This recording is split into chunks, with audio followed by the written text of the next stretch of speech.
EPR Group, 2 and 3 BHK premium apartments at Patancheru. Comfortable pricing, GHMC and RERA approved.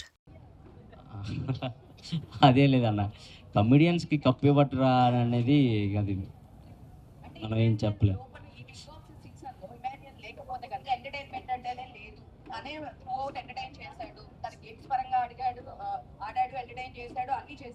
But unfair తనకి ఇవ్వలేదు, even third place లో కూడా లేరు అని చెప్పి చాలా మంది కామెంట్స్ అడుగుతున్నారు ఇదే క్వశ్చన్. సో మీరేమంటారు? అడిగిన వాళ్ళందరూ ఓట్లు వేసి ఉంటే నేను విన్నర్ అయ్యే ఉన్నాను. ఒకవేళ అలా అని కాదు, నాకు తెలుసు అడిగిన వాళ్ళందరూ నాకు సపోర్ట్ చేశారు. నా ఇన్స్టాలో ఎప్పుడు నాకు అన్ని మెసేజ్లు రాలేదు. నేను బోల్డ్ అని స్కిట్లు చేశాను, సినిమాలు చేశాను, ఎప్పుడు నాకు ఇంత ఆదరణ రాలేదు. బయటకు వచ్చిన తర్వాత నా కోసం మీరు నుంచున్న తీరు, మీరు నుంచున్న విధానం, ఇవన్నీ చూస్తే నాకు చాలా చాలా చాలా హ్యాపీ అనిపించింది. కప్పు గెలవకపోయినా చాలు, వీళ్ళని గెలుచుకున్నాం, వీళ్ళ అభిమానాన్ని గెలుచుకున్నాం, అదే నన్ను బయటకు వచ్చేలా చేసా. అంటే నేనేం పెద్దగా బాధపడిపోయి గుండెలు బాదుకోలేదులే, కానీ ఎవరికైనా ఆ చిన్నది ఉంటుంది, అరే ఇక్కడ దాకా వచ్చి కొట్టలేకపోయామే అని ఒక చిన్నది ఉంటుంది. దాని నుంచి బయటకు రావడానికి మాత్రం నిజంగా మీరే, మీ ప్రేక్షకులు మీరే నాకు ఆ బూస్ట్ని ఇచ్చారు. దాని నుంచి వెంటనే బయటకు వచ్చేసి నేను మళ్ళీ షూటింగ్స్కి వెళ్ళడానికి కారణం మీరే. మీరు పెట్టిన మెసేజ్లు, మీరు పెట్టిన స్టోరీలు, మీరు ఇచ్చిన ఫీడ్బ్యాక్, అదే. Thank you so much. ఒకవేళ మీరు ఎంటర్టైన్మెంట్ చేయకుండా ఓన్లీ గేమే ఆడి గేమ్ పైన ఫోకస్ పెట్టింటే విన్ అయ్యే ఛాన్సెస్ ఏమన్నా ఉన్నాయా? అప్పుడు మీరే మళ్ళీ ఇదేం ఎంటర్టైన్ చేయట్లేదు, బయటకు పంపిండి అంటారు.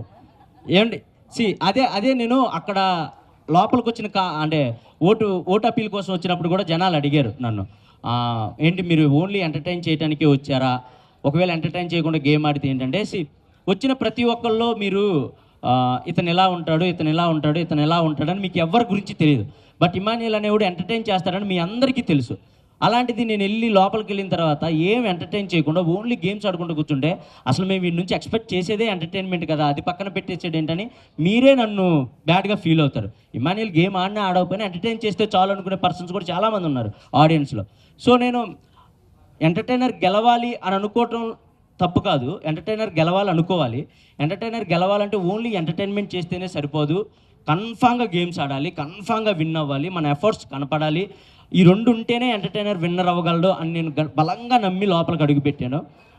ఎక్కడ కుదిరితే అక్కడ కామెడీ చేయడానికి ట్రై చేశాను.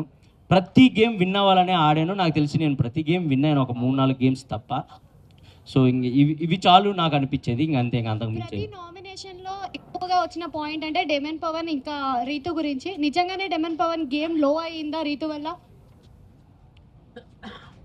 అంటే లో అయ్యిందని నేను చెప్పనండి, వాడి గేమ్ సూపర్ ఆడాడు, ఫస్ట్ వీక్ నుంచి కూడా సూపర్ ఆడాడు. ఎందుకంటే వాడికి నేను ఆపోజిట్, నాకు వాడు ఆపోజిట్, మా ఇద్దరికే పడేది ప్రతి గేమ్. మడ్ టాస్క్ కావనివ్వండి, రంగులు పూసుకునే టాస్క్ కావనివ్వండి, ఏదైనా మా ఇద్దరికే పడేది ఫస్ట్ నుంచి ఫేస్ టు ఫేస్.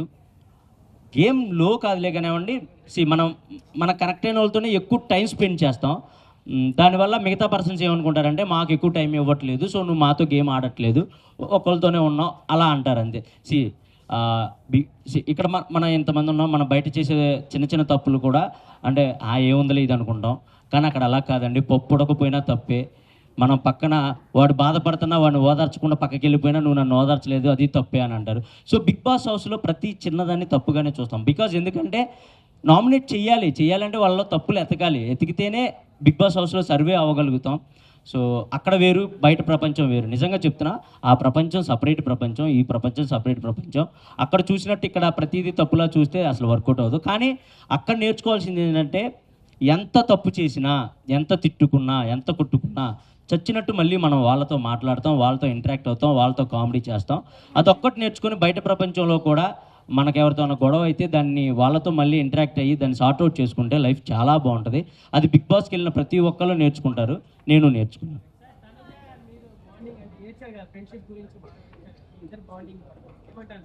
తనుజ నాది బాగుంది, అదే చెప్పాను కదండి, నా మంచి ఫ్రెండ్షిప్ ఉండే మాకు.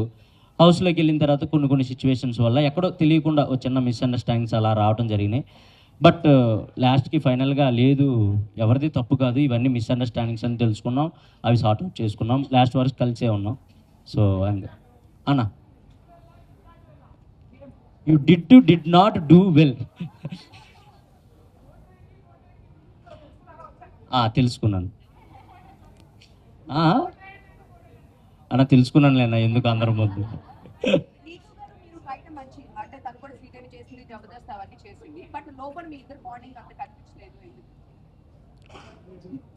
బాండ్ అంటే మేబీ మీకు ప్రొజెక్ట్ అయ్యి ఉండకపోవచ్చు, కానీ మా ఇద్దరు బాండ్ మంచిగానే ఉంది లోపల. తనకి గేమ్లో ఏదైనా డౌట్ వచ్చినా వెంటనే వచ్చి తను ఒక 2 minutes అని అడిగిద్ది. వెళ్తాం గ్రౌండ్లో కానీ వాష్రూమ్లో కానీ కూర్చుంటాం. నాకు ఇలా అనిపిస్తుంది అంటే అది కాదు ఇలా చేయి, ఇది కాదు అలా చేయి అని చెప్పేవాడిని.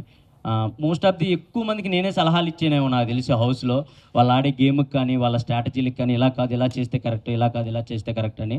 సో ఆ విధంగా మా బాండ్ అయితే మంచిగానే ఉంది. రీతుది నాది ఎక్కడ అండ్ నేను తను నామినేట్ చేసినా ఏ రోజు తను ఫీల్ అయ్యేది కాదు, తను నన్ను నామినేట్ చేసినా నేను ఫీల్ అయ్యేవాడిని కాదు. ఓకే ఇదంతా నామినేషన్ ప్రాసెస్ కదా అని పక్కకు వచ్చేసేవాళ్ళం. సో అంతే, మంచిగానే.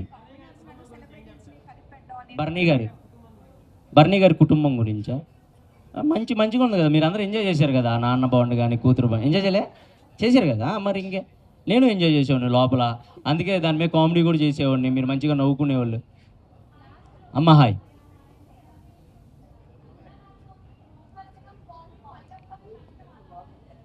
లేదమ్మా, బయట కూడా కంటిన్యూ చేయాలి. నేను చచ్చేదాకా సంజన గారిని వదలను, మీకైతే ముందుగానే చెప్తున్నా.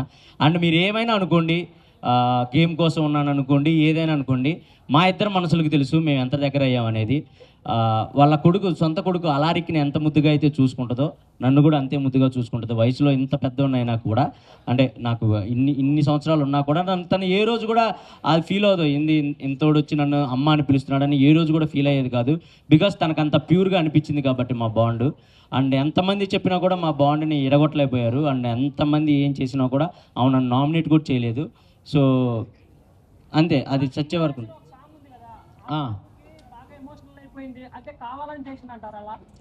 కావాలని కదా పాపం, తనకి తెలుగు అర్థం కాదు ఫస్ట్ ఆఫ్ ఆల్.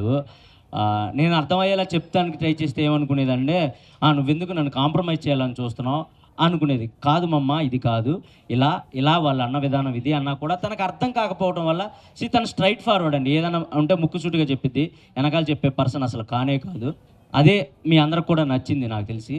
సో అదే నేను చెప్పడానికి ట్రై చేసేవాడిని కానీ, బట్ తనకి తెలుగు అర్థం కాకపోవడం వల్ల పాపం కొన్ని మిస్అండర్స్టాండింగ్స్ అండ్ కొన్ని వర్డ్స్ లూజ్ అవడం అలా చేసేది తప్ప ఇంకంతకంటే ఏం లేదు.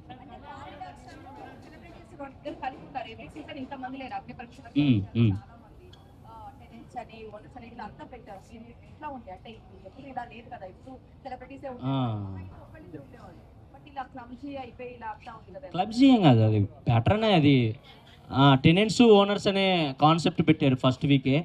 సో మాకు అర్థమైపోయింది, ఓకే ఇది కామనర్స్ వర్సెస్ సెలబ్రిటీ. మేము ఎప్పుడు అక్కడ ఉన్న సెలబ్రిటీలు ఎప్పుడు ఇది సెలబ్రిటీ వర్సెస్ కామనర్స్లా చూడలేదు. కానీ పాపం వాళ్ళకి అంటే వాళ్ళు ఆల్రెడీ అగ్నిపరీక్ష నుంచి గేమ్లో ఉండొచ్చారు కాబట్టి కొంతమంది అలా అనుకునేవాళ్ళు, వీళ్ళు కామనర్స్ని అలా చూస్తున్నారు అలా అనుకునేవాళ్ళు. కానీ పోను వాళ్ళు అర్థం చేసుకున్నారు, లేదు వీళ్ళు కరెక్ట్గానే ఉన్నారు, ఆ గేమ్స్ వల్ల అలా అనిపించాయి అంతే, అంతకుమించి ఏం లేదు అని. అండ్ ఇంకొక 5 minutes క్లోజ్ అయిపోతుంది. ఇంకెవరైనా క్వశ్చన్స్ అడగాలనుకుంటే అడగొచ్చు. ఇంకెవరికైనా క్వశ్చన్స్ ఉన్నాయా? ఒక్క నిమిషం వెయిట్. అన్నా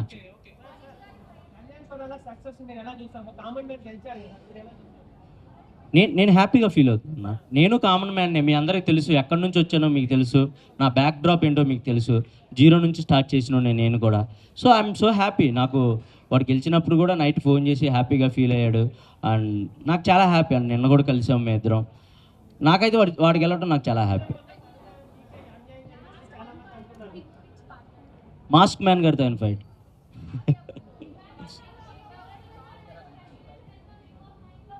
రెమ్యునరేషనా అండి? ఓకే, నేను సర్వే అవ్వగలిగే అంత అయితే ఇచ్చారండి. హ్యాపీ, నేనే హ్యాపీ. బీపీ జోడియా ఏవండి, నాకు బేసిక్గా కాల్ ఫ్రాక్చర్ అయింది గేమ్స్లో.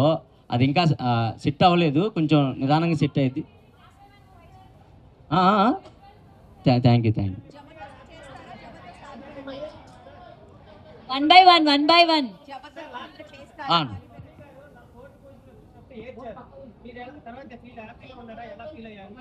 తర్వాత నేను చెప్పాను, మా మమ్మీ ఏడ్ చేశారు నేను 4th వీక్ బయటకు అంటే 4th ప్లేస్లో రాగానే.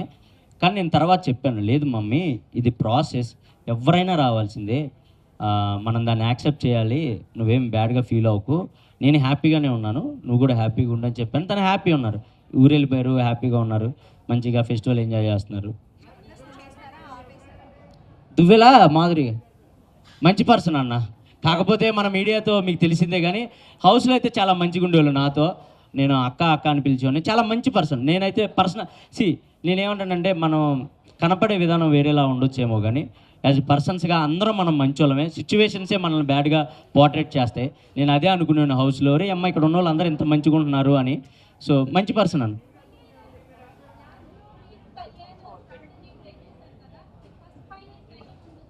ఫస్ట్ ఫైనలిస్ట్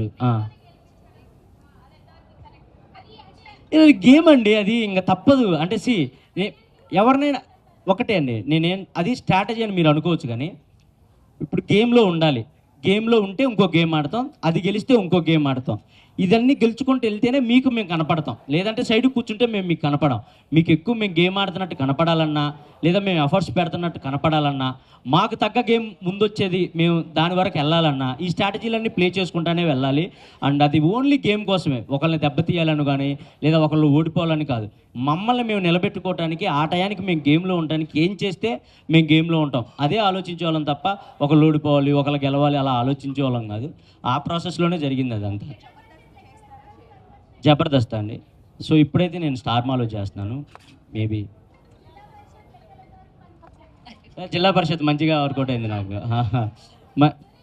మంచిగా వర్కౌట్ అయింది. నాకు తెలిసి ఇక్కడ కూడా చాలామంది జిల్లా పరిషత్ ఉండే ఉంటారు.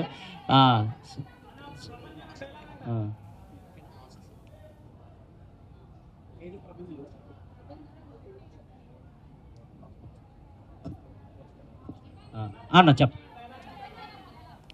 ప్రభంజనమా 1 1 1 2 2 2 అన్ని ర్యాంకులు మావే ఈ మాన్యుల్ ప్రభంజనం.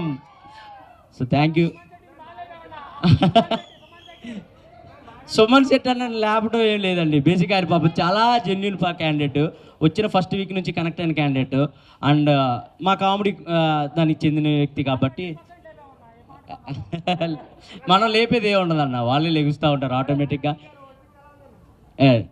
అండ్ నాగార్జున గారు హోస్టింగ్ సూపర్ అబ్బా. ఎందుకంటే లోపల ఉండే వాళ్ళకి మాకు తెలిసిద్ది, వీకెండ్స్ వస్తే మా కాళ్ళు ఉనికిపోతూ ఉంటాయి. ఏమేమి అంటారో, మనం చేసిన తప్పులు ఏమేమి చెప్తారో, బయటికి ఏది ఎలా పోర్ట్రేట్ అయిందని మాకు ఉనికిపోతూ ఉండేది. బట్ వచ్చి ఆయన స్మైల్ ఇస్తేనే అంటే మన తప్పులు కూడా స్మైల్తోనే చెప్పేవాళ్ళు, మన కరెక్షన్ కూడా స్మైల్తోనే చెప్పేవాళ్ళు. ఆ స్మైల్కి మాకు కొంచెం రిలీఫ్ ఇచ్చేది.